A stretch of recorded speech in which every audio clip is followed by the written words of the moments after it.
Tu as remarqué, les autres passent leur temps à glorifier leurs ancêtres. À la télé, dans les films, dans les documentaires, dans les écoles. On leur répète sans arrêt que leurs ancêtres étaient des héros. Et pourquoi ils font ça?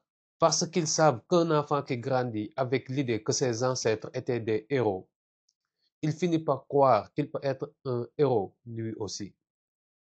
Ça lui donne confiance, ça lui donne de la fierté. Mais nous, c'est l'inverse. On nous montre surtout des défaites. On nous répète l'esclavage, la colonisation, la souffrance, la misère. Et à force d'entendre ça, beaucoup finissent par croire qu'on n'a jamais rien fait de grand. Et attention, ce n'est pas un hasard, c'est voulu. Parce qu'ils savent qu'à force de répéter une chose, ça finit par entrer dans la tête. C'est ce que j'appelle une bombe psychologique. Une bombe qui explose dans notre subconscient, qui programme nos esprits à se voir petits. Et tant qu'on ne la désamorce pas, elle continue à nous limiter. Regarde les films américains, toujours des histoires de pionniers courageux, de super soldats, de bâtisseurs, de grands présidents.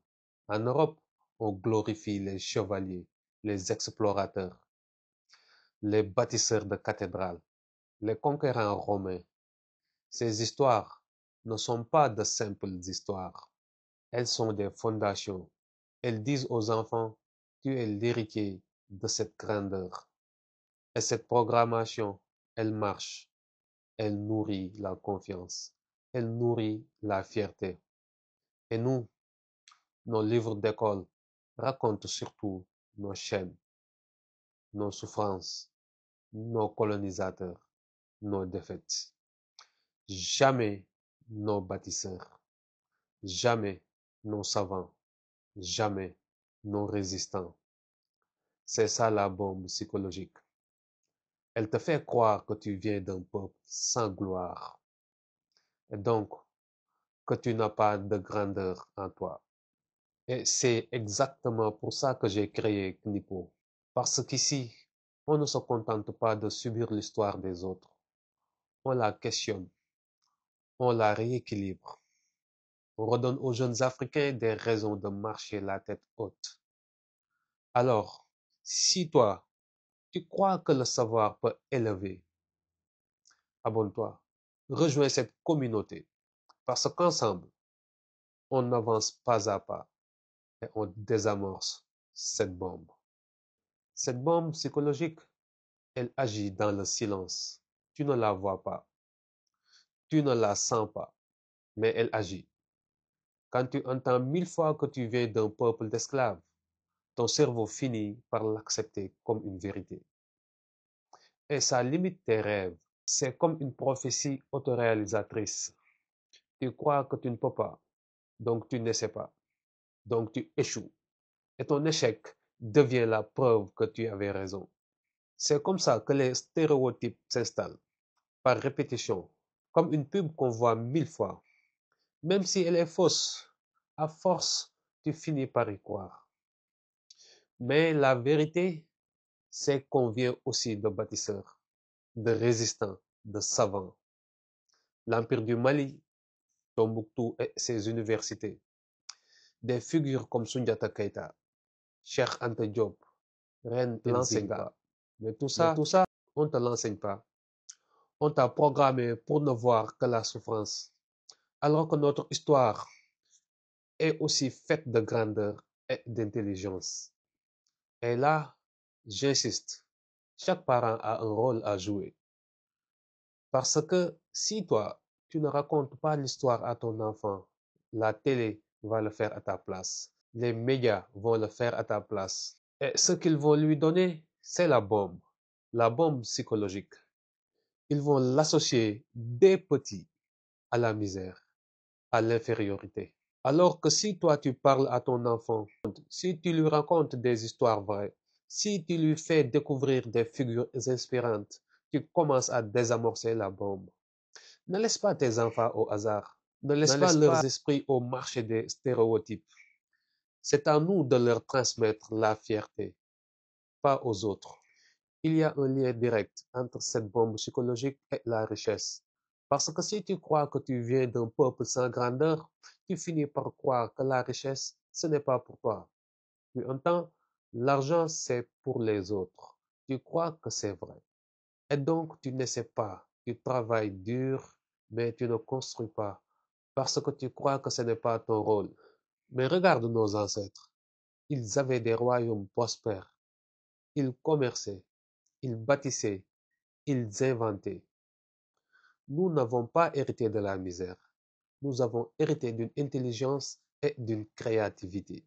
Et c'est en reprogrammant notre esprit qu'on retrouvera notre confiance et qu'on bâtira notre indépendance financière. La richesse commence dans la tête. Et la bombe psychologique est la première barrière. Désamorce-la.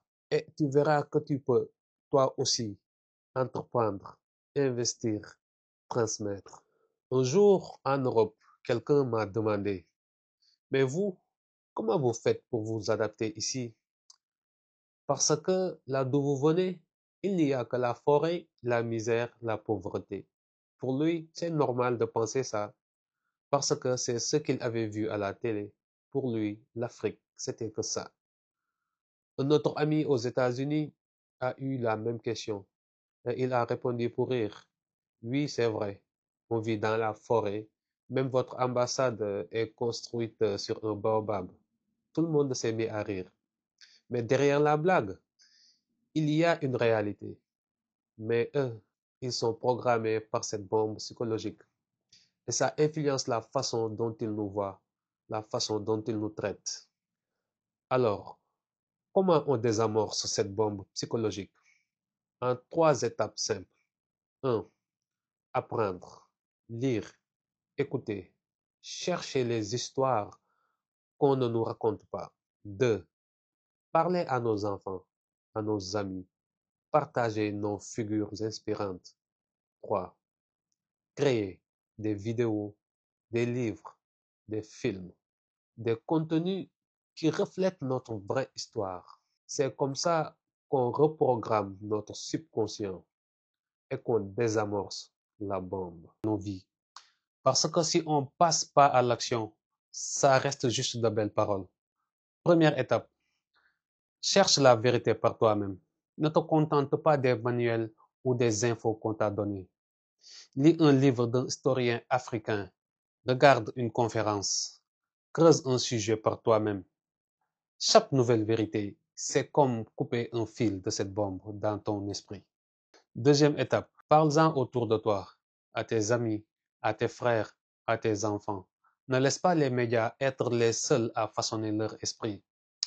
Un parent qui dit la vérité à son enfant, qui lui raconte l'histoire de ses héros, fait déjà un travail de désamorçage.